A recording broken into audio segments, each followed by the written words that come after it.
uku kwezi kwa munani ni ukwezi kwinjirwamo imbaraga. Mwabonye ko harimo imbaraga z'urupfu ziri gutwara abavandimwe b'ibyamamare ndetse n'abandi bantu, babwire ngo nimukomere. Nitegereje uru rupfu rwa Liza, mbonamo ibintu binini binini shingiye muri dressing code y'ukuntu bamuherekeje bambaye, nanashingiye mu mvugo zabo mu muryango we. Ndagusuje neza kandi nguhaye ikaze. Ubuntu bw'Imana n'urukundo rwayo bibe ku buzima bwawe wowe udukurikiye. Reka nkwinginge ukore subscribe niba utarayikora, kugira ngo ujye ukurikira ibiganiro byacu umunsi ku munsi. Like yawe irakenewe, even comment na share ni ingenzi. Iyo niyo support ya mbere uba udusapotinze. Twinjiye mu kwezi kwa munani. Ukwezi kwa munani ni ukwezi gukomeye. Muri kubona ko ari ukwezi abantu benshi bagiye batandukanye bari kugenda baburamo ababo, cyane cyane ibyamamare.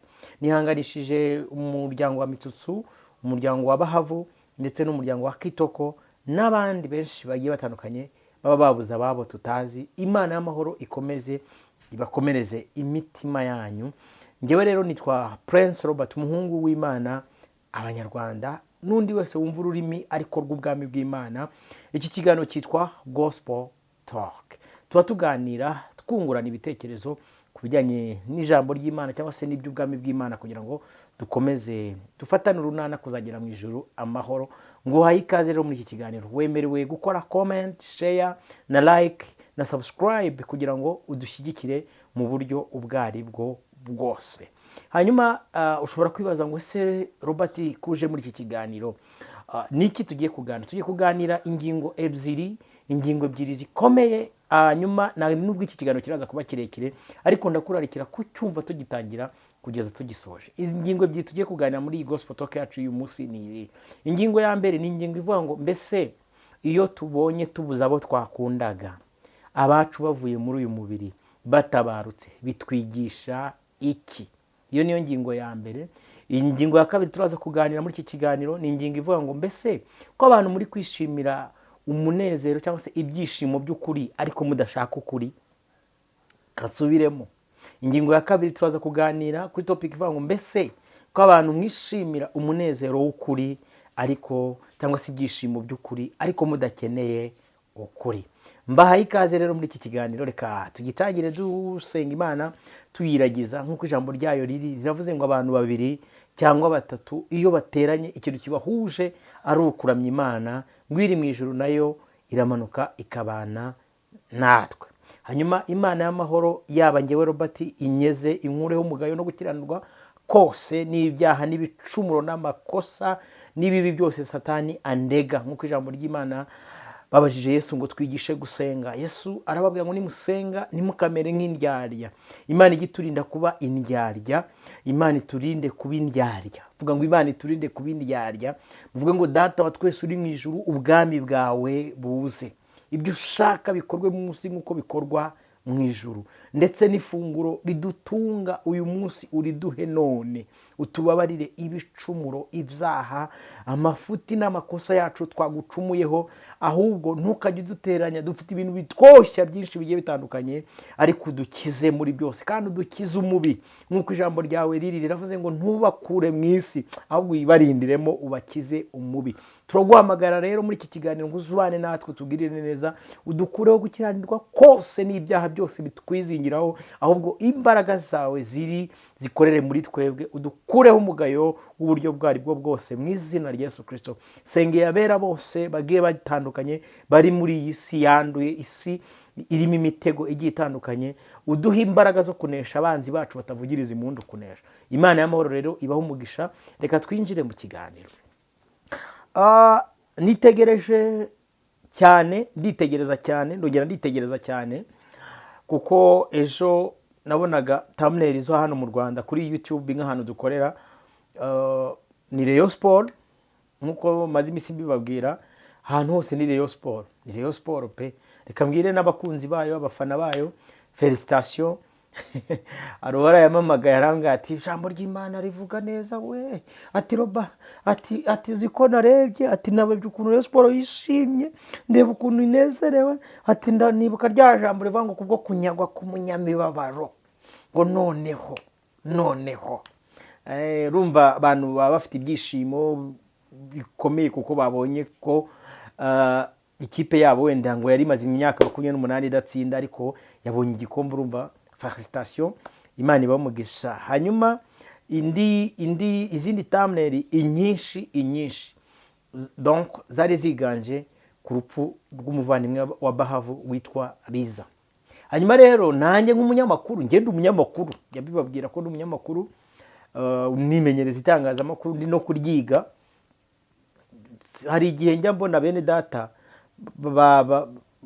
banyambika umwambaro donc wivuga butumwa gusa, bakirengagiza ko mfite n'umwuga cyangwa se umurimo wo kuboha amahema kugira ngo mbone ibyo kurya, ari wo witangazamakuru. Ngiye niwo murimo wanjye, niwo mwuga wanjye, niwo nkora, nawo mujye muwubaha nitujya tunaganira, kuko nkunda kwakira comment nyinshi, abanuka bambwira uzarimbuka, ariko donc nyuma yuko dukora umurimo w'Imana, ngiye ntabwo nkora full ministry rwose, mbabwiza ukuri, nkora n'umwuga w'itangazamakuru, ndi umunyamakuru, kankoresha iryo jambo, kandi nta cyaha kirimo imbere yanjye n'imbere y'Imana, kuko Imana ubwayo niyo ibaraduhaye ingingo. Buriya umubiri w'umuntu ufite ingingo zigomba kuduha ibiryo, nubwo bamwe zimwe na zimwe bazikoresha nabi, ariko buriya buri rugingo Imana yagiye iruha double role, cyangwa se donc inshingano ebyiri. Hari abantu mware mubonye nk'aka kana ka kinira Rayon Sports nkuko nindi bikomojeho, kare gatsinze igitego cya kabiri cyahesheje intsinzi iyi kipe niyo bakita Didier. Hanyuma nkura mwana kira kirenge cye cyangwa se karakaguru ke agakoresha agenda, ariko kanahaha ibiryo. Buri abantu bose bari kuba donc bamwise ngo numuhoza w'abareyo, n'urugero nyine ngo haye karakaguru ke rero kakora umurimo wo kugenda, kanagakora n'umurimo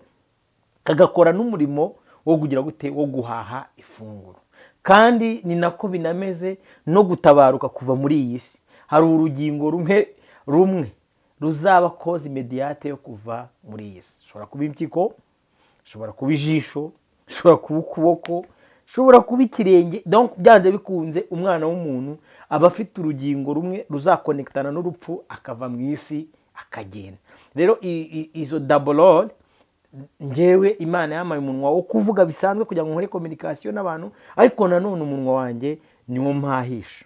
Abanyarwenya bajya bakunda kuvuga ngo twebwe niyo tugiye kugwa, ahantu hambere twihutira kurinda ni umunwa. Buri muntu wese abakoresha amaboko yabo bakani, n'urugero nyine guhuza niko Imana yaturemye. Reka nere kubitindamo, ndashaka kwinjira muri topic yacu ivuga ngo mbese iyo wawe wakundaga aciyeho, agiye, apfuye, bikwigisha iki? Umwigiraho iki?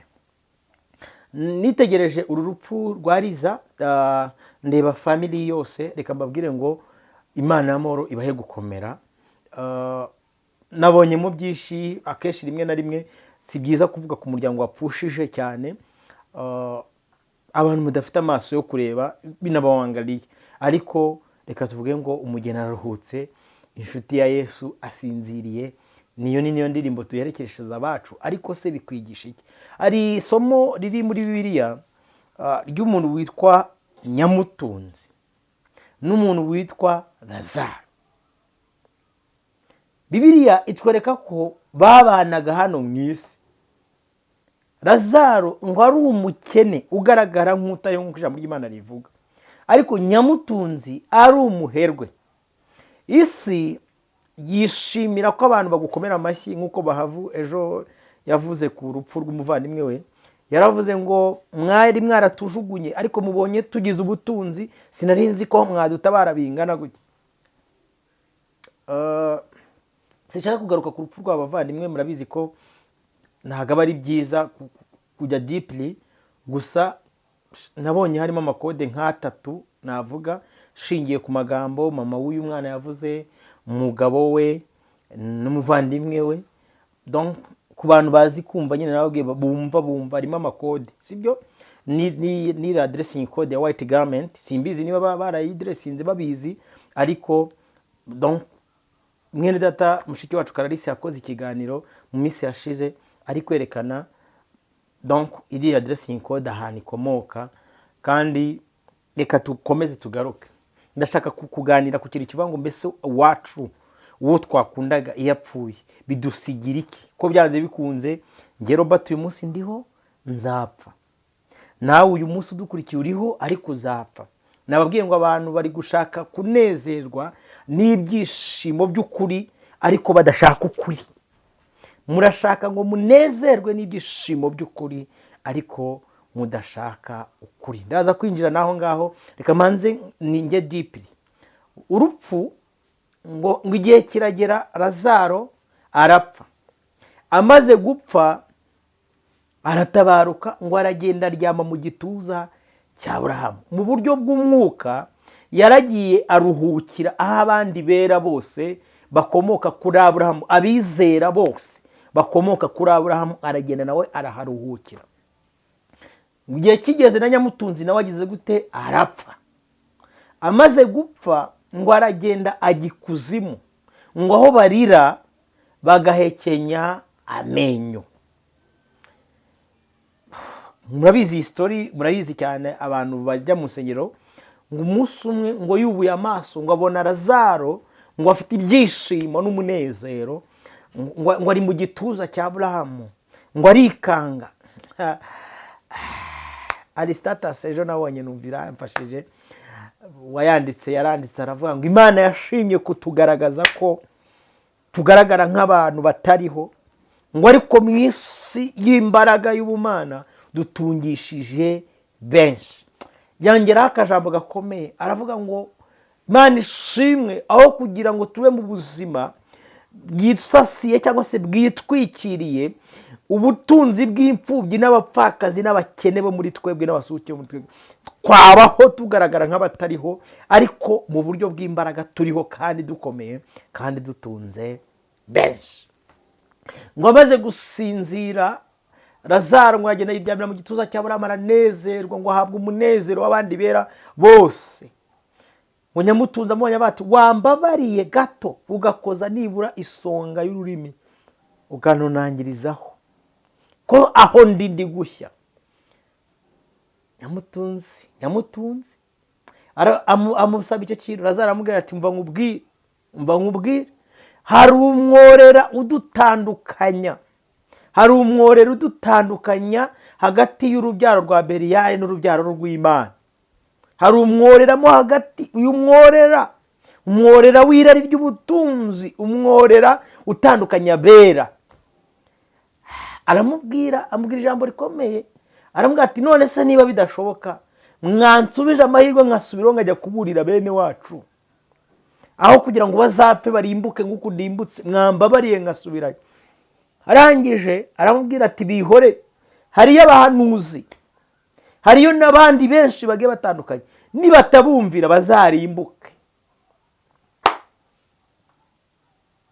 Uyu munsi niba hari urugamba rukomeye rubaho, hari igihe nicara nk'abakose Mana, ni njyewe utareba, ni njyewe utumva, naravangiwe, njya nicara ariko Imana igahita insubiza, donc direct ikinsubiza. Hari igihe tuburira abantu b'Imana tukavuga ati kubera bo mu isi ubu butunzi dukanuye amaso ko tubugira kuwa mbere ku cyumweru ntitube tukifite ubushobozi bwo kuburya, ko tubukanuraho amaso na hano mu isi bisanzwe tutaratabaruka. Hari igihe umuntu akanuye amaso akayakanu yageza mu myaka 40-50, bya bindi yaruhiye bakavuga ati ntago wemerewe kubirya, ntago ibi bintu wemerewe kubirya pe, kozamo isukari upese, kozamo isukari urebe ukuntu bigenda. Gabanya cholesterol mu mubiri. Ese wacu yapfuye iyo atabarutse atwigisha iki? Hari ikintu rero ngewe nigiramo, uti icyo kintu ni ikihe? Mpita mbona yuko we uwo muntu atazongera gupfa, ahubwo ari twe dusigaye gupfa. icyo ni icya mbere. Ikindi cya kabiri, nigiramo isomo rivuga ngo ibyo turuhira n'ibyo dukatakatamo byose ni ubusa, igifite agaciro ni ubugingo buhoraho. icyo ni icya kabiri nigiramo. icya gatatu nigiramo gikomeye kirimo isomo, ni uko niga ko nyuma y'ubu buzima hari ubundi buzima. mbyigamo gute? ngewe nabyizemo gute? buriya Imana igeze kumpishurirwa ku rupfu. urabona ko nijoro turyama tugakora umuhango wo kwitoza gupfa. nijoro hari igihe turyama tugakora umuhango wo kwitoza gupfa. uti tubigenza gute?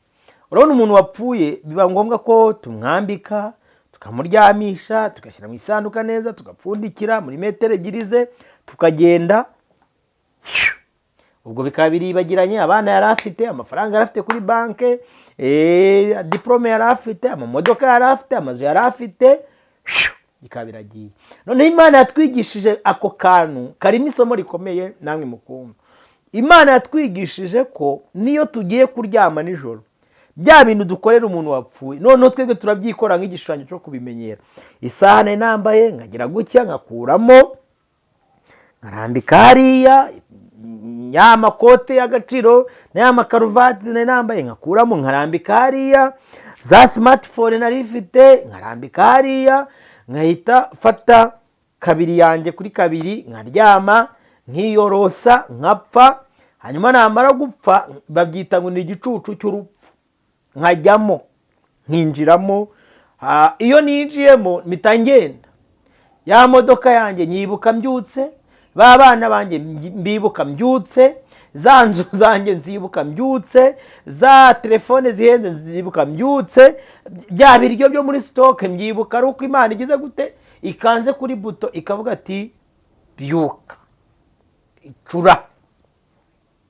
uriya mwitozo rero harimo isomo rikomeye, ni uko umuntu atajya byakira. mbese iyo tugiye hariya, mutekereza ko yabishatse itaturekerayo? ko ari izi gukanda fizibure tugahita tugenda? muzabyitegeze ukuntu umuntu asinzira, agenda gake gake tayari. ariko na mu gitondo buriya marayika w'Imana yaza agahita akanda buto akavuga ati byuka. kabyuka, wamara kubyuka ugahita uza, njye ni umuntu ukaze, ni umuntu ukomeye, ufite ubushobozi bwo kwambura abandi ubuzima akaba arabubambuye, ufite ubushobozi bwo kubambura utwabo akaba atuhambuye, amanyanga, uroga abantu agarate, urakaze. noneho harimo ikindi kintu cyerekana ko muri ririya somo, harimo ikindi kintu cyerekana yuko nyuma y'ubu buzima hari ubundi buzima.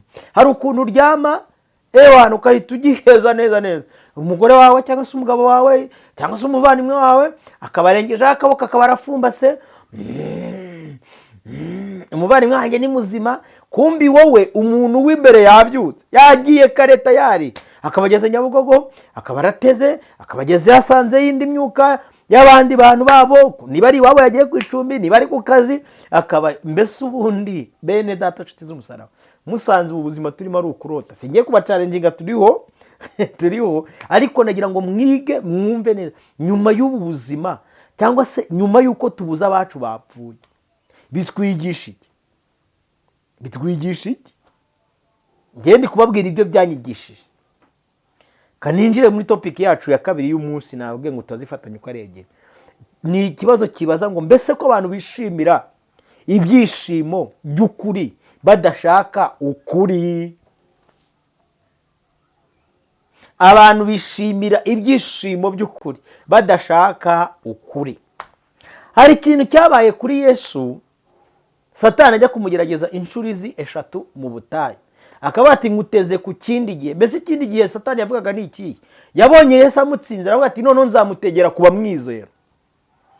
niyo mpamvu ahora turwanya umunsi ku munsi, ashyiramo amanyanga atatuma tumenya ijambo ry'Imana, n'uhagurutseho kuvuga ati ukuri kw'ijambo ry'Imana nuku, inzira ijya mu ijuru niyi. bakaba bati njye ndeba ukuntu ujya mwirwa mudutuka. rero nari umuntu wandutse we, umuntu arandika koma Yesu we, Mani bababarire. aramubwira hari ibintu bitatu yamweretse, ngira ngo mbwira abantu birwa mushaka ubutunzi, mugashakira ubutunzi mu kinyoma, kandi mugashaka kujya kunezerwa n'ubutunzi mwashakiye mu kinyoma, kandi ntibikunda. Bibiliya ivuga neza ngo nta mahoro y'umunyabyaha niko Uwiteka avuga. Urumva ni ijambo Uwiteka yagize gute yivugiye. Njya nireba hari igihe nkora ibyangwa n'amaso y'Uwiteka kuko ndacumura ndakosa, umutima wanjye mwumvugiye kumvamo, mwumvugiye kumubukamo. Abasemana wamba bari ukama imbaraga ukatsinda kuko turatsindwa, tugwa buri munsi tubyuka buri munsi. Ngabamana wanyejeje wamaye inkomezi ko ibi bintu binaniye. None hari n'ukuntu umuntu afite nk'icyaha kimwizingiraho kikongera kikagaruka, ejo ukavuga ati Mana ndarasana ibipfusi ariko simusha, kongera ugatsindwa. Ati Mana wanyambitse imbaraga. Ariko donc uko gutsindwa ba Dawidi ndamukunda, yajyaga atsindwa akaba ati Mana nyeza unkureho gukiranirwa kose, unkureho umugayo wose, umpe imbaraga. Izi mbaraga rero zihora ziturwanya, nibyo ndi kubabwira. Abantu benshi bashaka ibyishimo by'ibyaha, hanyuma mu gushaka ibyishimo by'ibyaha bakirengagiza ko nta munezero w'umunyabyaha ariko Uwiteka agize gute avuga. Mujye mwishimira Uwiteka abaha imbaraga zo gutsinda, abaha imbaraga zo kunesha nubwo biba bigoye, ariko iyo umwinginze ukamubwira ati wamfashije aragufasha. Nahoze nanga urugero rwa Rayon Sport. Ejo Kigali yose yari yabaye ubururu n'umweru, abantu basaze n'ubu isindwe n'izirashira, ibyaha byakozwe, abantu basinze, abandi barasara, abandi bariba, abandi bakora ibyangwa n'amaso y'Uwiteka benshi. Ariko nk'umuntu w'Imana ndabasengeye Imana ibababarire kandi bakureho gukiranirwa kose mu izina rya Yesu. Abantu benshi baba bashaka biriya byishimo, ariko kugira ngo biriya byishimo biboneke nuko hakora icyo bita ukuri, hagakora icyo bita ukuri. Ikintu cyatumye iyi Rayon Sport igera ku ntsinzi yayo nuko habaye icyo bita ukuri. Ukuri ni ukuye, hatekerejwe umutoza muzima ushoboye kurusha abandi, hatekerezwa abakinnyi bafite impano ya nyayo, apana abakinnyi bagurwa amafaranga bakajya kuyagabana n'abandi. Ariko abantu benshi bashaka kwishima, bafite indi kipe y'umukeba ishaka ibyishimo ariko ikabishakira ahadashoboka. Nk'ubu n'uyu munsi niba baretse abakinnyi bujuje ibyangombwa, Robert se ibyo none ijambo ry'Imana kutubwiriza no kugira ngo mwumve topic yanjye icyo nshaka kuvuga. Baretse abakinnyi donc ushoboye akaba ari we ugira gute ukora donc n'ahandi bahagera. Ariko muzagane n'abantu bafite abashuti cyangwa se bafite abana bakina muri shampiyona ya hano, na Perezida wa Repubulika yigeze kubivuga, haba harimo icyitwa maguyi zo ku rwego rwo hejuru, kandi hejuru y'izo maguyi hakajya gushaka ibyishimo. Uti maguyi ni izihe? Umwana araba ashoboye gukina umupira, nk'umubyeyi yamuzana akaba ati yazanywe nande nuwande, sibyo? N'urugero nanze mbo akigeramo bati wenda tukuguze miliyoni 10. Izo miliyoni 10 harimo ebyiri z'umu agent muwaje wamuzanye, harimo ngo izindi ebyiri z'umuganga z'umupfumu ngo ubaheshe itsinzi cyangwa utuma inyenyeri ikora, ku buryo wa mwana bakoze la Critoma muri miliyoni 10 ashobora kubonamo miliyoni 1 cyangwa 2, kandi ugahita umusaba kujya gukina. Arakina te? Kanigarukire ku barokore bene wacu ba Robert n'abandi namwe munkurikiye. Mbo mvuga iki?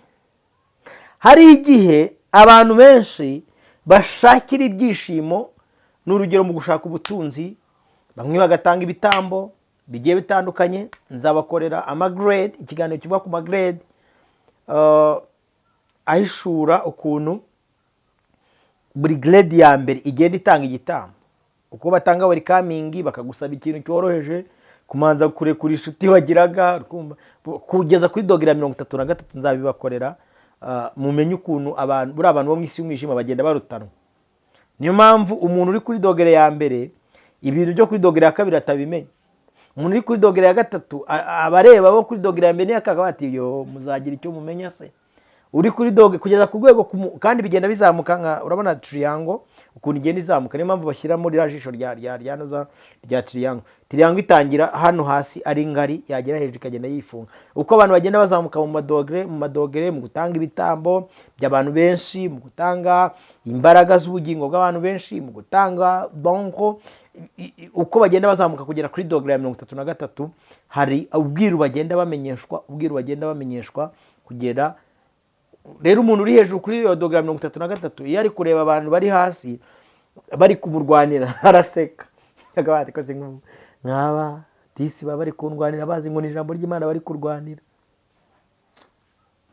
Disi ubu tubabazi nyine barabaseka, cyane cyane nk'abapasiteri. Nandwe no mu bapasiteri iyi misozi 7 yose bajya babigisha y'ubuzima, haba harimo abantu bari kuri degree ya 33, cyane cyane bano bantu bafite nuza escalier ya 33 degree ya professeur na doctorat. Bari abantu baba babitse ibindi bintu byinshi cyane mwe mutazi. Ni mpamvu isi ibubahana, ubona banyuranamo nta kibazo baba bafitanye. Aba bantu nyine nubona umuntu yahagutse akabati ngeje je suis docteur, okay, docteur nyine isi yahinduye izina, nyine izina ryarahindutse. Hari ubwiru bwinshi rimwe na rimwe utaza hano kuri YouTube ngo uvuge wicecekera ugatuza. Nyine hari n'ibyo tuba turebesha n'amaso yacu tukabyihorera. Nuko nahoze mbabwira, ntago wajya deeply kuvuga ngo hari ibintu nabonye ku muntu watabarutse cyangwa se ariko ukabata, ariko why you choose this dressing code of white garment? Why do you know the meaning of this?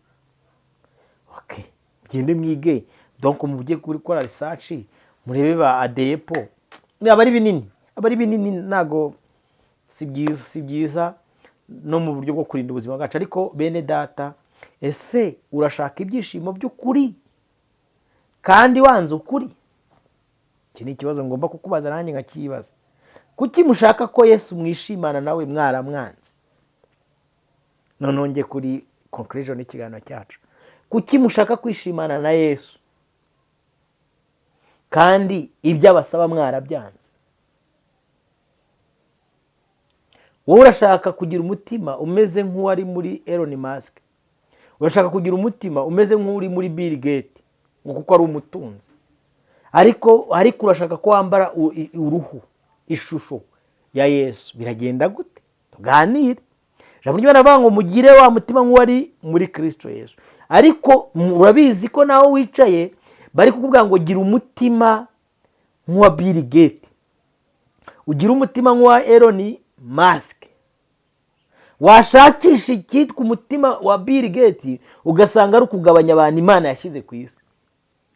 None se nyine ukundi imiya n'umuzi w'ibibi byose, ariko wicara muravuga ati oya ndashaka ibyishimo bya Yesu byamushyizwe imbere. Bagati korera umusaraba umukurikira ati oya ntago mushaka ndashaka kwikorera.